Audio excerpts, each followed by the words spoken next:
आज की एक और घटना है, तस्वीर भी लगातार चला रही हूं। आज फाल्टा में जो हुआ सुधांशु जी, वहां आज वोटर्स वोट करने के लिए जा रहे थे, रिपोलिंग हो रही थी, लेकिन वहां वोटर्स ने हंगामा किया, आरोप लगाया कि टीएमसी के गुंडे उनको धमका रहे हैं, उनका नाम ले लेकर धमका रहे हैं और कह रहे हैं कि अगर आपने बाहर निकलकर वोट दिया तो आपके घर में घुसकर महिलाओं के साथ ज्यादती करेंगे और आपको मार देंगे, जिंदा जला देंगे। ऐसे ऐसे आरोप आज लग रहे हैं।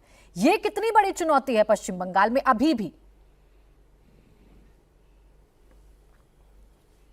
यही तो वो चुनौती थी जिसकी वजह से इतनी भारी संख्या में चुनाव आयोग ने तय किया केंद्रीय सुरक्षा बलों की नियुक्ति। और इसीलिए केंद्र सरकार ने यह भी तय किया है कि चुनाव परिणाम के बाद भी 2 महीने तक वहां पर केंद्रीय सुरक्षा बल रहेंगे, क्योंकि संभावना से इनकार नहीं किया जा सकता कि इनकी हार होने के बाद जो लगभग निश्चित नजर आ रही है, उसके बाद बौखलाहट में, हताशा में तृणमूल कांग्रेस के लोग हिंसात्मक घटनाओं को अंजाम देने का प्रयास न करें। भय से भरोसे तक का आपने संकल्प लिया, ये जो भय का फैक्टर आप लोगों ने उठाया, ये ग्राउंड पर वर्क करता हुआ नजर आया? क्या लोग भय मुक्त होकर इस बार खुलकर अपनी बातें करते हुए नजर आए, सुधांशु जी?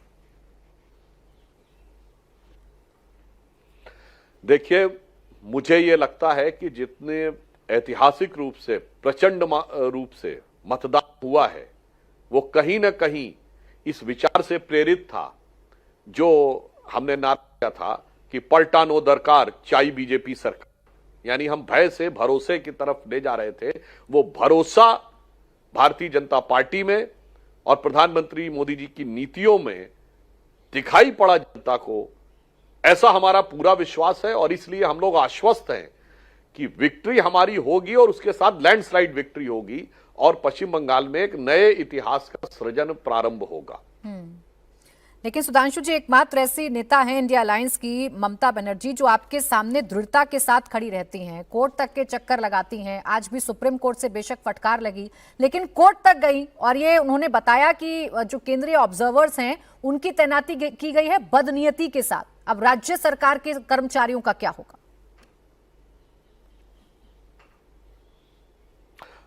देखिए, सुप्रीम कोर्ट ने इसमें वैधानिक स्थिति कही है।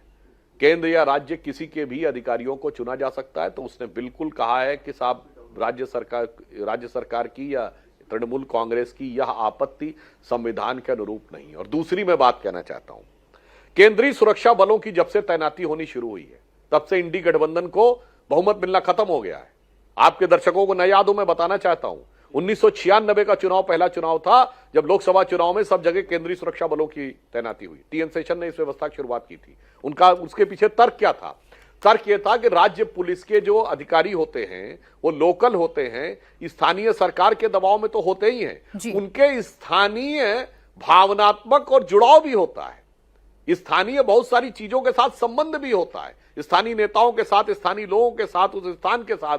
केंद्रीय सुरक्षा बल बाहर से जाते हैं, उसमें से लगभग सभी उस राज्य के नहीं होते हैं, अधिकांश दूर दराज के राज्यों के होते हैं, तो उनका किसी प्रकार का कोई कनेक्शन, किसी प्रकार का कोई एफिलिएशन लोकल उसमें नहीं होता है, तो वो प्रोफेशनली काम करके चले आते हैं। अब ये आप संयोग मानिए कि 96 के बाद से कांग्रेस को कभी स्पष्ट बहुमत मिला नहीं है। जब से सीसीटीवी आए हैं उसके बाद से कांग्रेस को बहुमत नहीं मिला है। जब से ईवीएम आ गई है तो बूथ कैप्चरिंग खत्म हो गई है। जब से स्वतंत्र मीडिया आ गया है तब से उनको बहुमत नहीं मिला है।